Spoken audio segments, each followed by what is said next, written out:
பொம்பளை பிள்ளைங்களுக்கு வந்து நிம்மதியான வாழ்க்கை அமையணுங்க. நிம்மதியான வாழ்க்கை அமைஞ்சிச்சுன்னா பெற்றவங்க வந்து நிம்மதியாக இருப்பாங்க. என்ன சொல்கிறீங்க? அதுக்கு வந்து இந்த பெற்றவங்க சொல்கிறத பிள்ளைகளும் கேட்கணும். கேட்டு நடந்தால் தான் நல்ல வாழ்க்கை அமையும்.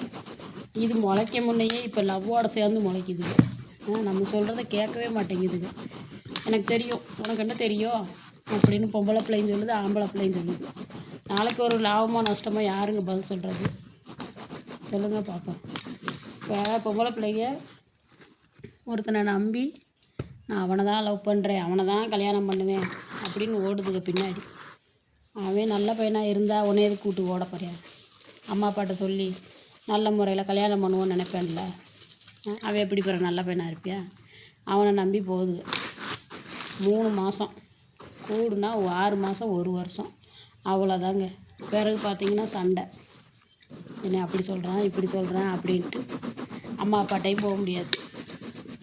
நிறைய இடத்துல நடக்குது. பிடிச்சிட்டு வந்து நம்மளை யார் கேட்பா? ஏன்னா இவன் வீட்டு சைடில் சேர்க்க மாட்டாங்க, பொண்ணு வீட்டு சைட்லேயும் சேர்க்க மாட்டாங்க 2 பேரையும். அப்படிங்கவும் அவன் ரொம்ப டார்ச்சர் பண்ணுறான் அந்த பிள்ளைகளை. கஞ்சா போட, தண்ணி அடிக்க. அப்போ அந்த பொம்பளை பிள்ளைய வீட்டில் சொல்கிறத கேட்கணும்ல. எதுக்கு ஓடுதுங்க அந்த பயலுகளை நம்பி? பாவமாக இருக்குங்க. அவ்வளோ கஷ்டப்படுது. வீட்டில் நம்ம அம்மா வீட்டில் வந்து செல்லமாக வளருதுங்க. ஆனால் அந்த கல்யாணம் தப்பை அது எடுக்கிற தப்பான ஒரு முடிவால் வாழ்க்கை பூரா கஷ்டப்படுதுங்க.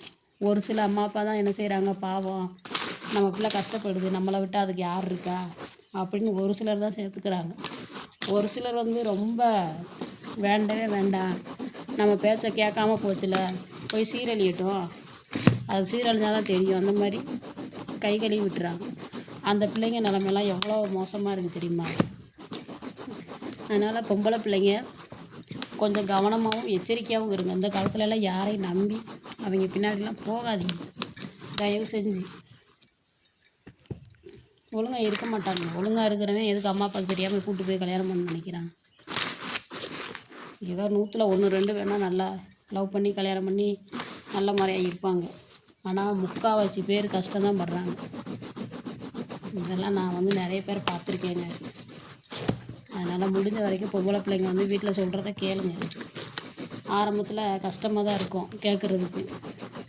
இப்போ அவங்க பார்த்து கட்டி வைக்கிற மாப்பிள்ளைன்னு வைங்க, அவன் என்ன தப்பு செஞ்சாலும் பயப்படுவான்.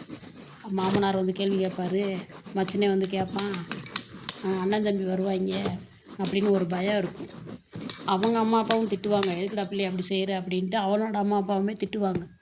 ஆனால் அதே இது லவ் மேரேஜ் பண்ணி அவனை நம்பி போனீங்கன்னு வைங்க, அவனை கேள்வி கேட்க யாருமே முடியாது, உங்களையும் கண்டுக்கிற மாட்டாங்க. அதனால் பொம்பளை பிள்ளைங்க வந்து 4 ஒன்று யோசிக்கணும். இவனை நம்பி போகிறோமே, நம்ம பொழப்பு என்ன ஆகும்? உங்களோட போகுதா? உங்களை நம்பி குழந்தைங்க வேறு பெற்றுக்கிறீங்க, அதுக லைஃப்பெல்லாம் என்ன ஆகுறது?